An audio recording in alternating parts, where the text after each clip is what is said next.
listening to the Agent Survival Guide podcast, a podcast for today's insurance agents.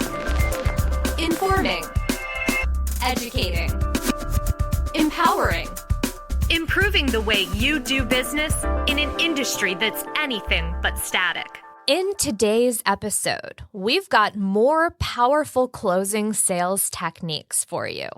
3 additional effective techniques for closing insurance sales, written by Isabel Vitale.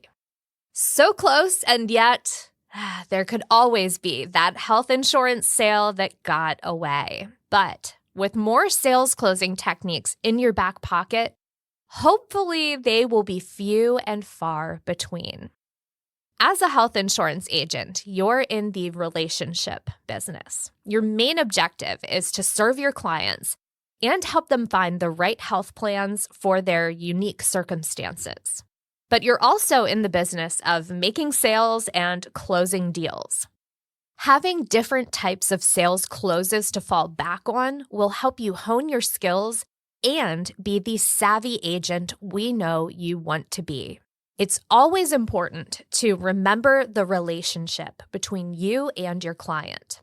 In a previous episode, we outlined 4 effective methods of closing sales you can use in your business and the importance of building that client relationship first. But the relationship aspect is so essential. We need to say it again. People buy from people they trust.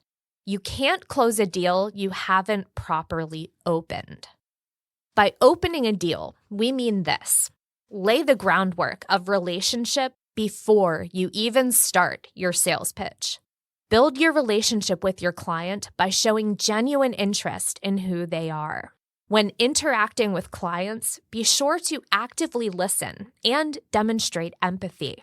Gauge their interest levels in certain products or benefits and work with them to identify what they need out of a health plan.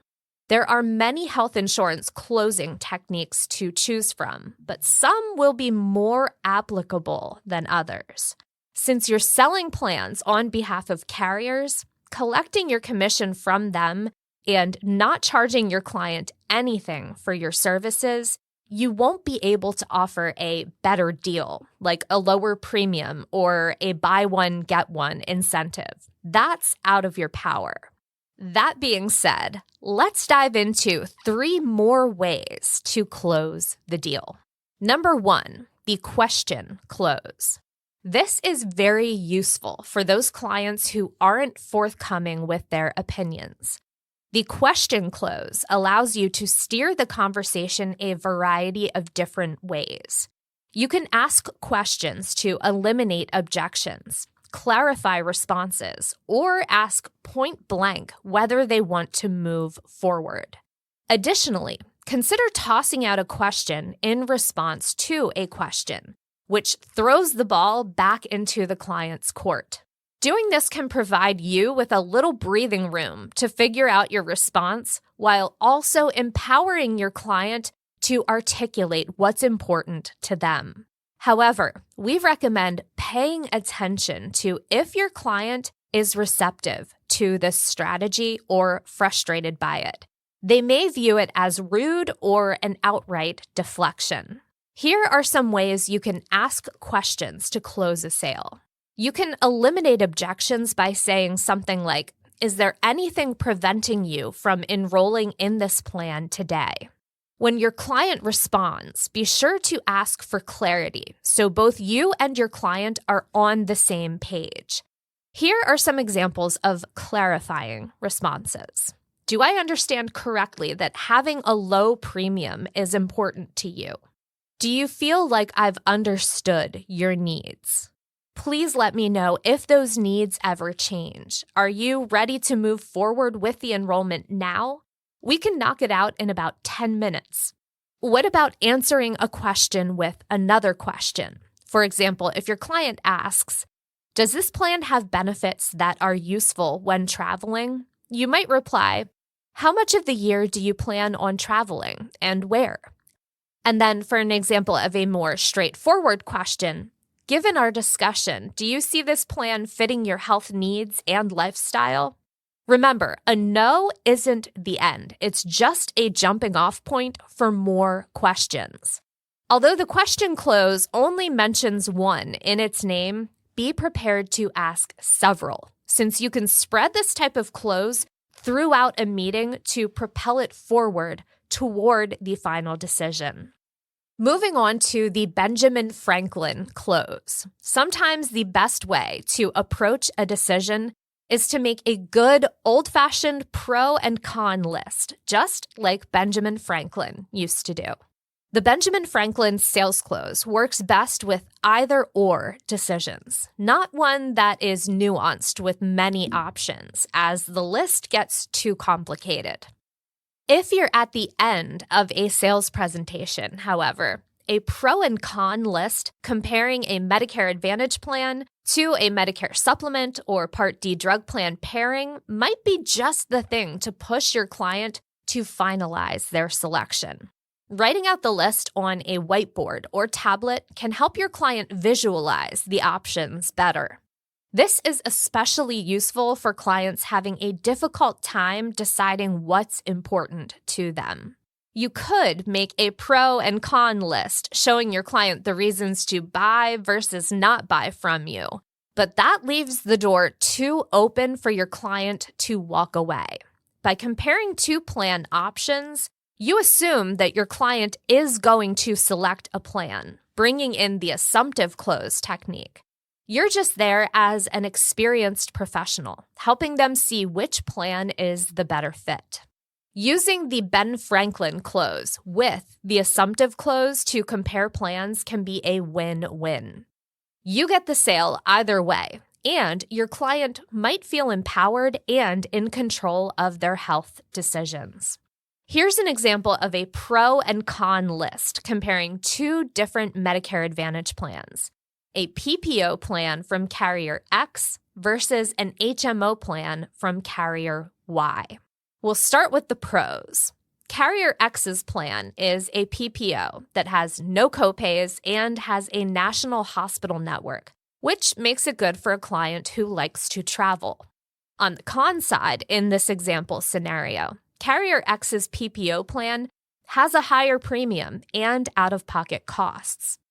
Moving on to the pros of the hypothetical Carrier Y's HMO plan. This plan has a low premium, includes the client's primary care provider, and other benefits that may fit the client's lifestyle. The cons for Carrier Y's HMO plan: it doesn't have good coverage for those who travel, as it has more network restrictions, and it has small copays.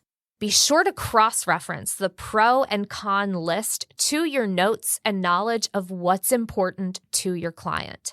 Then, wrap this Ben Franklin close up with a dash of the question close.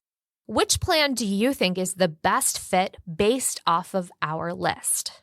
And finally, we have arrived at number 3, the modified sharp angle close. Traditionally, the sharp angle close deals with objections by surprising the potential buyer with an agreement statement and then asking for them to sign.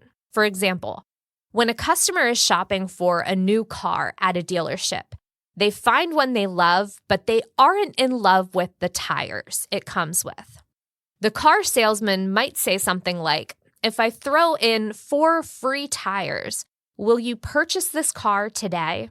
The sharp angle is created in your response by agreeing and asking point blank in the same breath.